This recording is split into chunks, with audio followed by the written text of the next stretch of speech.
For nearly half a century, the world lived on the edge of annihilation.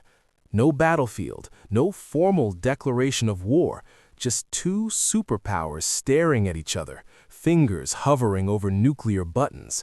One mistake, one misunderstanding, and civilization as we know it could have ended. This was the Cold War, a world where your neighbor could be a spy, and a simple drill at school meant hiding under your desk, practicing for a nuclear apocalypse. This wasn't a movie plot.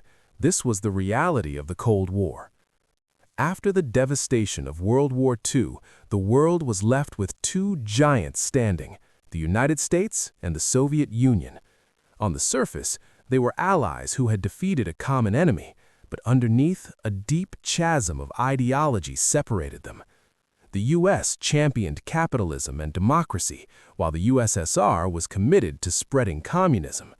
This wasn't just a political disagreement, it was a fundamental clash of worldviews, a battle for the future of humanity itself.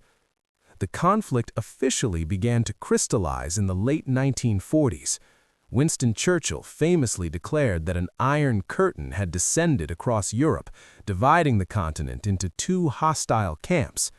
In the West, nations aligned with the United States, forming the NATO alliance. In the East, countries fell under the Soviet sphere of influence, creating the Warsaw Pact. Germany and its capital, Berlin, became the most potent symbol of this division, literally split in two by a wall of concrete and barbed wire. But why was it called a Cold War? Because the two main adversaries never directly declared war on each other.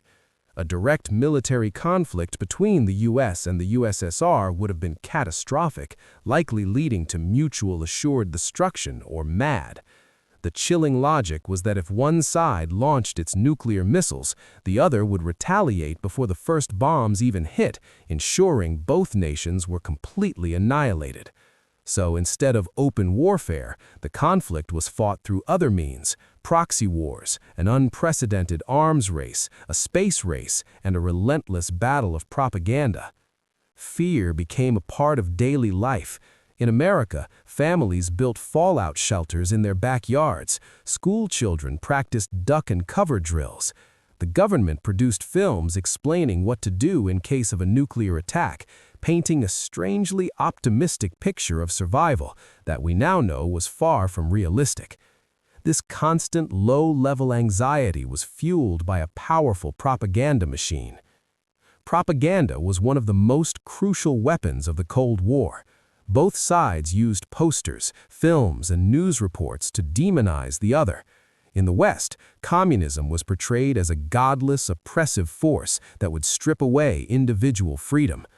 Think of classic comic book villains or the sinister spies in James Bond movies. Many of these archetypes were born from Cold War anxieties. The Red Scare in the 1950s, led by figures like Senator Joseph McCarthy, saw widespread paranoia and accusations of communism ruining lives and careers, all based on suspicion and fear. Meanwhile, in the Soviet Union, propaganda depicted capitalism as a decadent, exploitative system where the rich profited from the suffering of the working class. The United States was portrayed as an aggressive, imperialist power. Both sides were masters at crafting a narrative that presented their own system as righteous and the other as pure evil, leaving little room for nuance. This black-and-white thinking was essential to maintaining public support for the massive military spending and geopolitical maneuvering. The battle for influence wasn't just fought with words and images, it was fought in developing nations across the globe. These became the battlegrounds for proxy wars. Instead of fighting directly, the US and the USSR would support opposing sides in conflicts like the Korean War and the Vietnam War. These wars were devastating, costing millions of lives. In Korea, the US-backed South fought against the Soviet and Chinese-backed North, resulting in a stalemate that continues to this day. In Vietnam, the conflict tore a nation apart and deeply divided American society, showing the tragic human cost of this global power struggle. Another key arena was the space race. When the Soviets launched Sputnik, the first artificial satellite in 1957, it sent shockwaves through the United States. It was a huge technological and propaganda victory for the USSR. This spurred America into action, leading to the creation of NASA and a national push for science and engineering education. The race to space wasn't just about exploration, it was a demonstration of technological superiority. Every milestone, from the first man in space, Soviet cosmonaut Yuri Gagarin, to the first man on the moon, American astronaut Neil Armstrong, was a point scored in this ideological contest. Landing on the moon in 1969 was a monumental achievement for humanity, but for America, it was the ultimate victory in the space race. The tension reached its peak during the Cuban Missile Crisis in 1962. The Soviet Union secretly placed nuclear missiles in Cuba, just 90 miles from the coast of Florida. For 13 terrifying days, the world held its breath as President Kennedy and Soviet Premier Nikita Khrushchev engaged in a high-stakes standoff.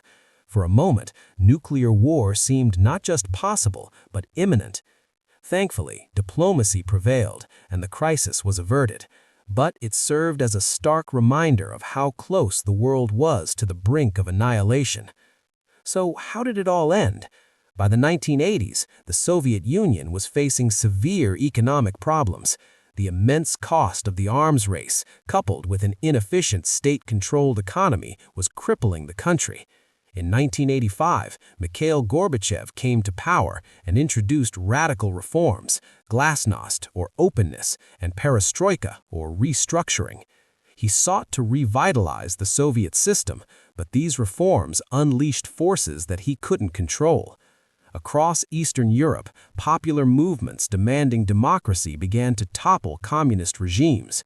The most iconic moment came in November 1989, when the Berlin Wall, the ultimate symbol of the Cold War, was torn down by joyful crowds. Piece by piece, the Iron Curtain was dismantled. Finally, in 1991, the Soviet Union itself dissolved, formally ending the Cold War. The Cold War shaped the world we live in today in countless ways. It defined political alliances, fueled technological innovation, and left a legacy of conflicts that still resonate.